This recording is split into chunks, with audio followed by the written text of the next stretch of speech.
Interaksi seluruh komponen ekosistem bumi pada awalnya merupakan hubungan yang selaras, seimbang dan serasi, satu nafas, satu jiwa, dan dipenuhi nilai respek antar sesama makhluk hidup, juga dengan lingkungannya yang harmonis. Kini, banyak tempat di bumi kita yang telah berubah. Manusia dengan akal dan pikirannya berusaha menjadi penguasa tunggal di atas bumi, memonopoli dan merusak keseimbangan lingkungan. Namun dari ironi dinamika perubahan ekosistem tersebut, terdapat satu dari sedikit alam Indonesia yang masih terjaga kealamiannya. Ialah Taman Nasional Ujung Kulon. Terletak di ujung barat Pulau Jawa dan berjarak kurang lebih 300 km dari ibu kota Indonesia, Jakarta. Tanpa campur tangan manusia, ekosistem Taman Nasional Ujung Kulon masih sangat terjaga. Seiring berjalannya waktu, pada tahun 1820, keanekaragaman tumbuhan dan satwa di Taman Nasional Ujung Kulon mulai dikenal oleh para pakar botani Belanda dan Inggris.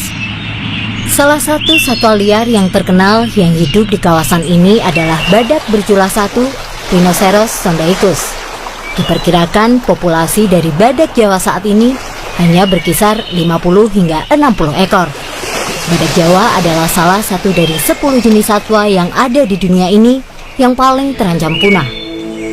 Kawasan hutan Ujung Kulon pertama kali dideklarasikan sebagai Taman Nasional pada tahun 1980 ketika ada Kongres Taman Nasional Sedunia ketiga di Bali. Kawasan Ujung Kulon dikelola mengikuti prinsip dan organisasi Taman Nasional hingga akhirnya kawasan hutan tersebut secara resmi pada tahun 1992 ditetapkan sebagai Taman Nasional Ujung Kulon. Pada tahun yang sama, organisasi dunia UNESCO memberikan penghargaan kepada Taman Nasional Ujung Kulon sebagai World Heritage Site.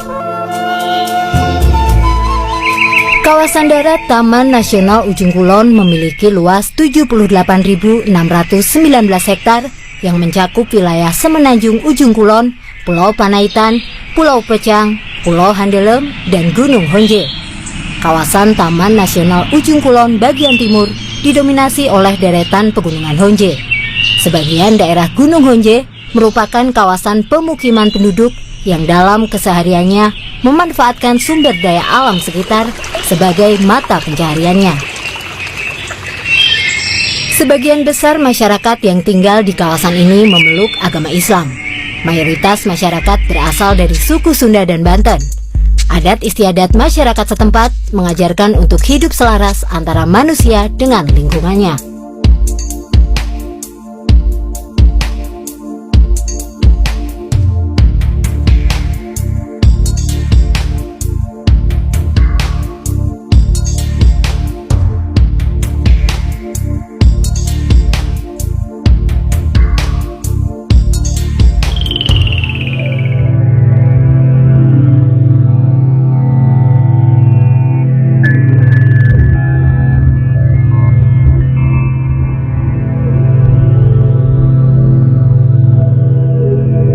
Dengan statusnya yang sangat kritis, badak Jawa merupakan mamalia terlangka di bumi. Kawasan Semenanjung Ujung Kulon saat ini merupakan habitat terpenting dari badak Jawa. Kawasan ini juga merupakan satu-satunya tempat di bumi di mana badak Jawa mampu berkembang biak secara alami pada 2 dekade terakhir ini, berkat hutan hujan dataran rendah padang rumput, dan mangrove yang terdapat di kawasan ini.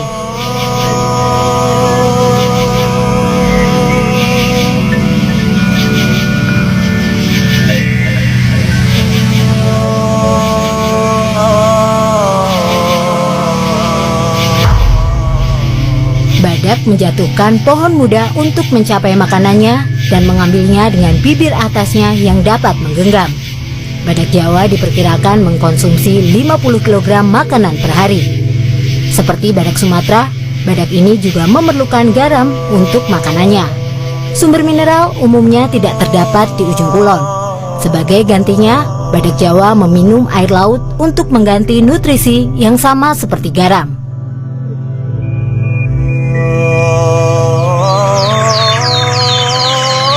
Semenanjung Ujung Kulon terdiri dari hutan pasang surut yang diwakili oleh tanaman nipah. Nipah merupakan fosil dari serbuk sari palma yang diketahui telah terbentuk sekitar 70 juta tahun silam. Selain itu, juga terdapat hutan hujan tropika dataran rendah dan hutan bakau. Ekosistem yang ada di wilayah ini masih terjaga dan sangat alami. Komponen-komponen faktor abiotik dan faktor biotik berperan sesuai dengan kondisi keseimbangannya masing-masing. Hal tersebut tidak lepas dari peran aktif Balai Taman Nasional Ujung Kulon dan masyarakat setempat dalam meningkatkan upaya perlindungan hutan dan sekaligus memantapkan pengelolaan konservasi sumber daya alam hayati dan ekosistemnya. Di semenanjung Ujung Kulon terdapat padang pengembalaan Cidaon seluas 9 hektar. Ini adalah salah satu di samping padang pengembalaan lainnya di Taman Nasional Ujung Kulon, yaitu Kalejetan, Cibunar, Nyiur, dan Cigenter. Padang ini menjadi tempat berkumpulnya banteng dan burung merak hijau untuk mencari makan dan berjemur. Di kawasan ini terdapat aneka biji-bijian, pucuk rumput, dan dedaunan yang merupakan pakan dari burung merak hijau. Pada musim kawin, merak jantan memamerkan bulu ekornya di depan burung betina untuk menarik perhatian sang betina.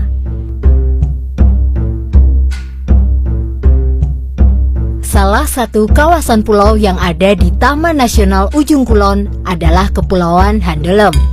Kepulauan ini terdiri dari Pulau Handelem Besar, Pulau Handelem Kecil, Pulau Kalong, Pulau Boboko, dan Pulau Rengit. Sepanjang pesisir Kepulauan Handelem dipenuhi oleh hutan bakau. Hutan ini ditumbuhi pohon cantigi yang tumbuh di sepanjang pantai. Ekosistem hutan bakau bersifat khas. Hal ini disebabkan karena adanya pelumpuran yang mengakibatkan kurangnya aerasi tanah, salinitas tanahnya yang tinggi, serta mengalami daur pengenangan oleh pasang surut air laut. Akar mangrove juga terlihat di pantai Pulau Handelem. Akar ini menjalar ke atas dan biasa disebut akar nafas. Memasuki hutan hujan tropis, terdapat beraneka ragam flora, salah satunya adalah pohon nyamplung. Pohon besar ini berbuah kecil-kecil dan merupakan makanan bagi burung-burung di kawasan tersebut. Selain itu, terdapat jamur Ganoderma yang tumbuh pada pohon yang telah mati. Jamur jenis ini dapat digunakan sebagai obat berbagai macam penyakit. Di pulau ini terdapat juga penginapan yang diperuntukkan untuk para turis dan para peneliti. Hutan mangrove yang terdapat di wilayah ini, terutama di wilayah Cikabembem, merupakan lokasi terbaik untuk pengamatan mangrove beserta kehidupan liarnya.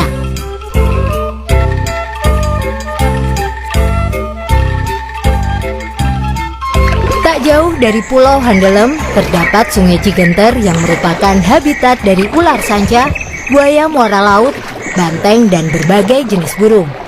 Untuk menyusuri kawasan ini hanya bisa menggunakan perahu kano. Aliran sungai yang tenang ditambah dengan banyaknya kicauan burung semakin membuat suasana sungai ini semakin liar namun alami. Karena banyaknya ketersediaan air di sungai ini, maka tidak heran terdapat banyak ular sanca di ranting pohon sepanjang sungai ini. Sungai Cigenter membelah sejauh 3 km ke dalam hutan Cigenter yang merupakan habitat utama badak Jawa. Salah satu upaya Taman Nasional Ujung Kulon dalam konservasi badak Jawa di hutan ini adalah dengan memperluas padang pengembalaan banteng Jawa yang sekarang telah mencapai 6 hektar. Langkah ini digunakan untuk mengurangi kompetisi memperebutkan lahan dan makanan antara banteng dengan badak Jawa.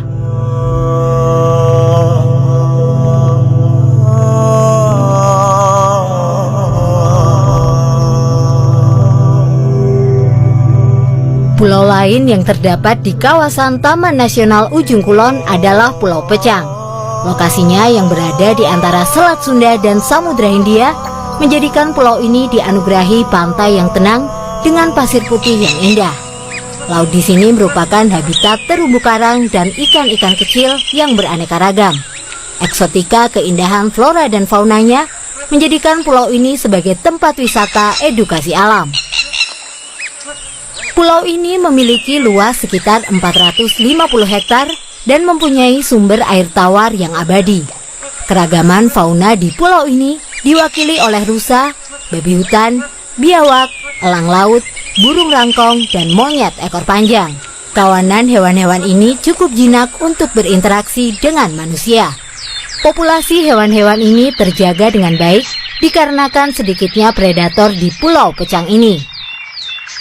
Kondisi geografisnya berbentuk dataran rendah dengan vegetasi primer yang luas, di mana terdapat campuran pohon-pohon dengan umur pertumbuhan berbeda dan tanah berumput dengan semak-semak belukar.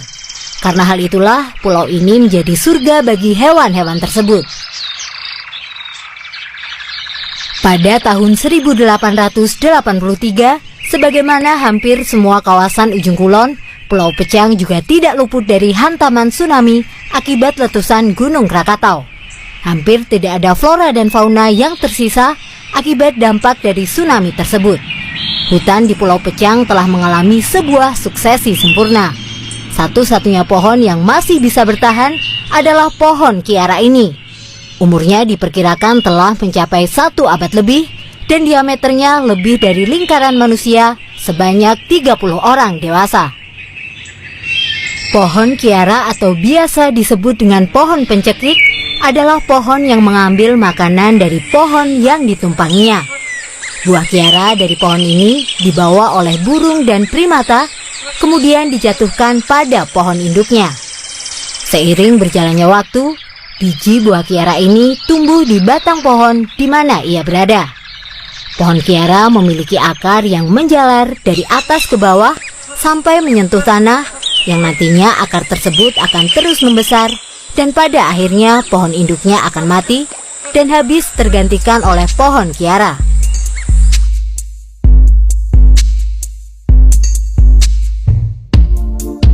Salah satu kawasan laut yang sangat indah di Pulau Pecang adalah Karang Copong yang mempunyai arti karang yang berlubang.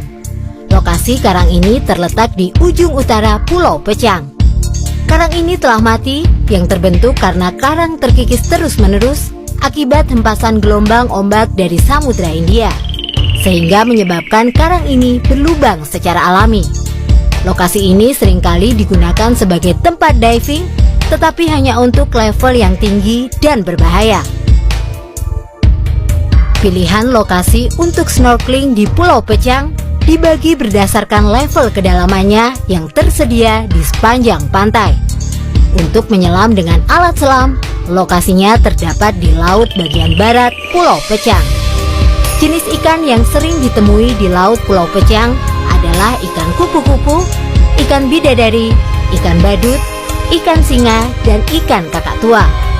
Kondisi terumbu karang ini masih terjaga sangat alami dengan dikelola secara intensif oleh Taman Nasional Ujung Kulon.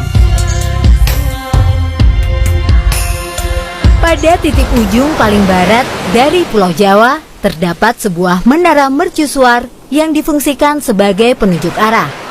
Kawasan ini dinamakan Tanjung Layar, yang merupakan jalan masuk dari Samudra Hindia ke Selat Sunda.